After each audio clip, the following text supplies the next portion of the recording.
Hello students, isomerism video series के इस 7th episode में मैं राजीव शर्मा आइसोमेरिज्म में ऑप्टिकल आइसोमेरिज्म को फर्दर डिस्कस कर रहा हूँ। लास्ट एपिसोड में भी मैंने ऑप्टिकल आइसोमेरिज्म डिस्कस किया था, जिसमें कुछ बेसिक कंडीशंस डिस्कस करी थी ऑप्टिकल आइसोमेरिज्म की और उसके साथ कुछ डेफिनेशंस डिस्कस करी थी। तो यहाँ उसी को आगे कंटिन्यू कर रहा हूँ। तो इसमें बेसिकली सबसे पहले स्टार्ट करते हैं कि रेसिमिक मिक्सचर क्या होता है। तो रेसिमिक मिक्सचर जो है बेसिकली एक ऐसा मिक्सचर है जो ऑप्टिकल एक्टिविटी नहीं शो करेगा, पर उसकी एक कंडीशन होगी कि ऑप्टिकल एक्टिविटी ना शो करने के लिए वो इक्विमोलर होना चाहिए। यदि रेसिमिक मिक्सचर इक्विमोलर नहीं है तो वो ऑप्टिकल एक्टिविटी शो करेगा, स्लाइट शो करेगा, पर इक्विमोलर मिक्सचर कभी नहीं शो करेगा। और ये जो रेसिमिक मिक्सचर क्रिएट होता है, ये बेसिकली प्रोसेस है रेसिमाइजेशन। बेसिकली हम केमिकल रिएक्शन करते हैं, या तो डेक्स्ट्रो हमारे पास कंपाउंड है या लेवो कंपाउंड है। तो डेक्स्ट्रो या लेवो कंपाउंड को जब हम रेसिमाइजेशन करेंगे तो हमारे पास बेसिकली एक मिक्सचर क्रिएट होगा, और उसमें यदि इक्विमोलर मिक्सचर होगा तो उसकी ऑप्टिकल एक्टिविटी जीरो होगी। हम उसको कहते हैं कि that is due to external compensation. तो एक्सटर्नल कंपनसेशन इस तरह से होगी क्योंकि एक मॉलिक्यूल जो है वो प्लेन पोलराइज्ड लाइट को बेसिकली राइट साइड को रोटेट करेगा, क्योंकि वो डेक्स्ट्रो रोटेटरी कंपाउंड है। तो दूसरा जो लेवो रोटेटरी कंपाउंड है उसे वो वापस से वो जीरो पे कन्वर्ट कर देगा। इसीलिए जो लाइट होगी उसमें से प्लेन पोलराइज्ड लाइट है वो स्ट्रेट क्रॉस कर जाएगी। अब यहाँ पे मैंने जो एग्जांपल लिया है, ब्यूटेन टू ऑल का एग्जांपल लिया है, और नीचे उसका 3D का स्ट्रक्चर कैसे दिखेगा स्पेस में वो दिखा रहा हूँ। तो दोनों में क्या हो रहा है कि जब मिरर इमेज बनेगी वो नॉन सुपर इम्पोजेबल हो जाएगी, और non super imposable mirror image होगी, एसिमेट्रिक कार्बन एटम है। तो इसीलिए क्या हो जाएगा कि ये ऑप्टिकल आइसोमेरिज्म में डेक्स्ट्रो लेवो दोनों फॉर्म कर सकता है। तो इस तरह से ये रेसिमिक मिक्सचर फॉर्म होगा। नेक्स्ट आगे देखते हैं कि मॉलिक्यूलर कायरलिटी क्या होती है।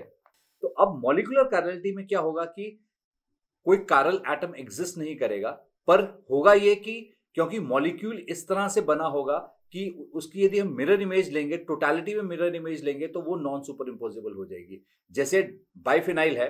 अब बाइफिनाइल स्ट्रक्चर में क्या होगा कि जिस कार्बन कार्बन बॉन्ड से दो बेंजीन रिंग अटैच्ड हैं, यदि उसके एडजेसेंट कार्बन एटम्स पे, दोनों बेंजीन रिंग्स पे यदि कोई बल्की ग्रुप्स लग जाएं, तो क्या होगा, स्टेरिक हिंड्रेंस क्रिएट हो जाएगी, उस बॉन्ड पे स्ट्रेन आना शुरू हो जाएगा।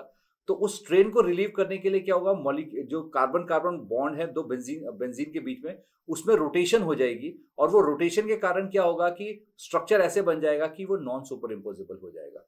तो उसको एनिमेशन के थ्रू देखते हैं कि किस तरह से वो स्ट्रक्चर होगा।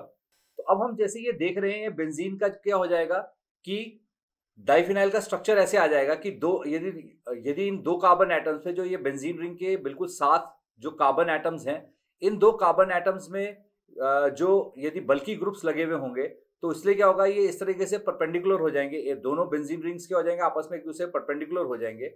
अब इसकी यदि हम मिरर इमेज लेंगे तो मिरर इमेज क्या हो जाएगी, नॉन सुपर इम्पोजेबल हो जाएगी। और क्योंकि mirror image non super imposable है, इसके लिए क्या हो जाएगा, ये मॉलिक्यूलर कायरलिटी शो करेगा। वैसे ही नेक्स्ट मॉलिक्यूल है एलीन सिस्टम है। तो एलीन सिस्टम में भी हम देखें, एलीन सिस्टम में क्या हो जाएगा कि जो बेसिकली सेंटर वाला कार्बन एटम है वो sp हाइब्रिडाइज्ड है, और जो साइड वाले दो कार्बन एटम है वो sp2 हाइब्रिडाइज्ड है। तो अब क्या होगा, उसमें जो sp2 हाइब्रिडाइज्ड कार्बन के जो हाइड्रोजन एटम्स हो जाएंगे वो एक दूसरे के परपेंडिकुलर हो जाएंगे। यदि हम इसको देखें तो ये इस तरीके से हो जाएगा कि एक दूसरे के परपेंडिकुलर हैं हाइड्रोजन एटम्स। तो अब इसके कारण क्या होगा कि इसकी जो यदि हम मिरर इमेज लेते हैं तो मिरर इमेज भी क्या हो जाएगी, नॉन सुपर इम्पोजेबल आएगी। तो इस तरह से जो एलीन सिस्टम हो गया। अब एलीन में जब भी ऑड नंबर ऑफ एलीन होगी तो वो मॉलिक्यूलर कायरलिटी शो कर सकती है, पर इवन नंबर में क्या होगा कि वो हमेशा क्या हो जाएगा, सेम हो जाएगा, वो मॉलिक्यूलर कायरलिटी शो नहीं करेगी। तो ये आपको हमेशा ध्यान रखना। और ये बहुत बार क्वेश्चन पूछा हुआ है कि ऑड नंबर ऑफ एलीन्स और इवन नंबर ऑफ एलीन्स में से कौन सी मॉलिक्यूलर कायरलिटी शो करेगी। तो हमेशा ऑड नंबर ऑफ एलीन वाला जो है वो मॉलिक्यूलर कायरलिटी शो कर सकता है, इवन नंबर में शो नहीं करेगा। तो इस तरह से हम बेसिकली मॉलिक्यूलर कायरलिटी को देख सकते हैं। तो अब हम नेक्स्ट आगे देखें कि किस तरह से बेसिकली आइसोमर्स कैलकुलेट करते हैं। तो अब आइसोमर्स कैलकुलेट करने के लिए क्या है कि हमारे पास दो कंडीशन हो जाएंगी। सबसे मेन कंडीशंस है, फर्स्ट कंडीशन हो जाएगी कि जब हमारे पास एसिमेट्रिक कार्बन एटम है, कि उसमें क्या हो रहा है, प्लेन ऑफ सिमेट्री नहीं है। तो यदि उसमें प्लेन ऑफ सिमेट्री नहीं है तो हम उसमें जो ऑप्टिकल आइसोमर्स कैलकुलेट करेंगे वो 2n के इक्वल हो जाएंगे। और n जो यहाँ पे होगा that is basically number of chiral centres. तो उसमें जितने कायरल सेंटर्स होंगे उसके हिसाब से बेसिकली उसके नंबर ऑफ आइसोमर्स आएंगे। और इसमें एक खास बात होगी कि इसमें मीजो आइसोमर्स फॉर्म नहीं हो सकेंगे, क्योंकि प्लेन ऑफ सिमेट्री नहीं है, तो इसलिए मीजो आइसोमर फॉर्म नहीं होगा। तो जो इसमें रेसिमिक फॉर्म्स बनेंगे वो जितने ऑप्टिकल आइसोमर्स हो जाएंगे उसके हाफ नंबर में रेसिमिक फॉर्म्स हो जाएंगे उसके। तो इस तरह से हम इसको कैलकुलेट कर सकते हैं। तो इसी का मैं एक आपके साथ एग्जांपल डिस्कस करता हूं। अब जैसे मैंने यहाँ पे ये ग्लूकोज मॉलिक्यूल लिया है, तो यदि मैं इसको एक्सपैंड करके लिखूं तो इस तरह से लिख सकता हूं। अब हम इसमें देखें तो कायरल सेंटर्स कितने हो जाएंगे, तो इसमें अब 4 कायरल सेंटर्स हो जाएंगे, तो उसके हिसाब से हम कैलकुलेट कर सकते हैं। इस तरह से आ जाएगा। इसमें बेसिकली हमारे पास जो टोटल ऑप्टिकल आइसोमर्स हो जाएंगे वो 16 हो जाएंगे, और उसके साथ उसके रेसिमिक फॉर्म्स जो बनेंगे वो 8 रेसिमिक फॉर्म्स हो जाएंगे। तो इसमें यदि हम देखें तो हमारे पास जो ये टर्मिनल कार्बन एटम्स हैं ये दोनों डिफरेंट है, टर्मिनल कार्बन एटम्स या ग्रुप्स डिफरेंट है, तो इसीलिए कभी भी इसमें हॉरिजॉन्टल प्लेन ऑफ सिमेट्री बन ही नहीं पाएगा। और ये एसिमेट्रिक मॉलिक्यूल है, इसलिए इसमें मीजो फॉर्म नहीं बन पाएगा।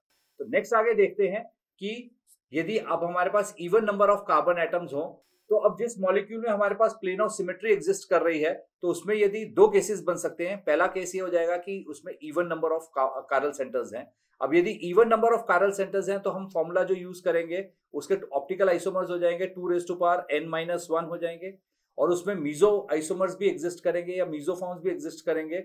मीजो फॉर्म्स जो हो जाएंगे इसमें 2 डिवाइडेड बाय n होल -1 हो जाएगा, और जो टोटल आइसोमर्स हो जाएंगे that are optical isomers plus meso isomers, जो टोटल आइसोमर्स हमारे पास एग्जिस्ट करेंगे। तो मैं एक एग्जांपल के साथ आपके साथ डिस्कस करता हूं कि किस तरह से हम इसमें आइसोमर्स कैलकुलेट कर सकते हैं।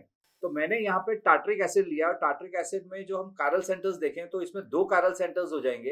अब हमारे पास 2 कायरल सेंटर्स हैं तो उसको कैलकुलेट कर सकते हैं। तो इसमें जो टोटल आइसोमर्स आ जाएंगे,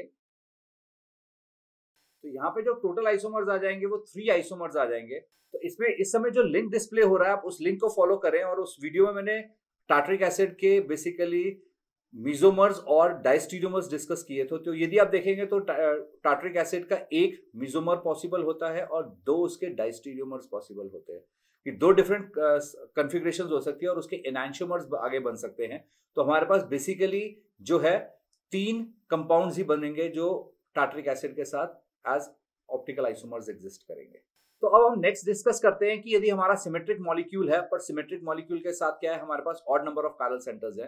तो यदि odd number of chiral centres होंगे तो उसमें हम जो कैलकुलेट करेंगे ऑप्टिकल आइसोमर्स जो हो जाएंगे 2n-1 plus 2n-1 divided by 2, that would be the number of optical isomers, और जो मीजोमर्स हो जाएंगे उसके 2n-1 डिवाइडेड बाय 2, तो एक्सपोनेंशियल पावर में। तो हम एग्जाम्पल डिस्कस करते हैं। अब मैंने वही सेम एग्जाम्पल लिया है जिसमें मैंने बेसिकली 2,3,4 ट्राईहाइड्रोक्सी पेंटेन 1,5 डायोइक एसिड को ले रहा हूं। अब इसमें जो कायरल सेंटर्स हो जाएंगे, तो हमारे पास 3 कायरल सेंटर्स हो जाएंगे। तो हम इसको ऐसे कैलकुलेट कर सकते हैं। तो इस तरह से हम इसमें ऑप्टिकल आइसोमर्स कैलकुलेट कर सकते हैं। जो मेरा नेक्स्ट अपकमिंग वीडियो है उसमें मैं वेज डैश रिप्रेजेंटेशन और फिशर प्रोजेक्शन किस तरह से बनाते हैं वो एक्सप्लेन करूंगा, और उसके साथ आरएस कॉन्फ़िगरेशंस को एक्सप्लेन करूंगा। यदि आप आईआईटी और नीट के लिए प्रैक्टिस एमसीक्यू टेस्ट ढूंढ रहे हैं, मॉक टेस्ट ढूंढ रहे हैं, असाइनमेंट्स ढूंढ रहे हैं या नोट्स ढूंढ रहे हैं, तो आप जो फर्स्ट लिंक डिस्क्रिप्शन बॉक्स में उसे चेक करो, वहां पे मटेरियल आपको पूरा फ्री ऑफ कॉस्ट मिलेगा।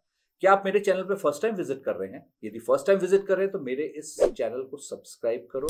सब्सक्राइब करते हुए ध्यान रखो कि आपने बेल आइकन भी प्रेस करना है, नोटिफिकेशंस में ऑल नोटिफिकेशंस टिक करना है, और हाँ, इस वीडियो को लाइक करो और नीचे कमेंट सेक्शन में कमेंट करो।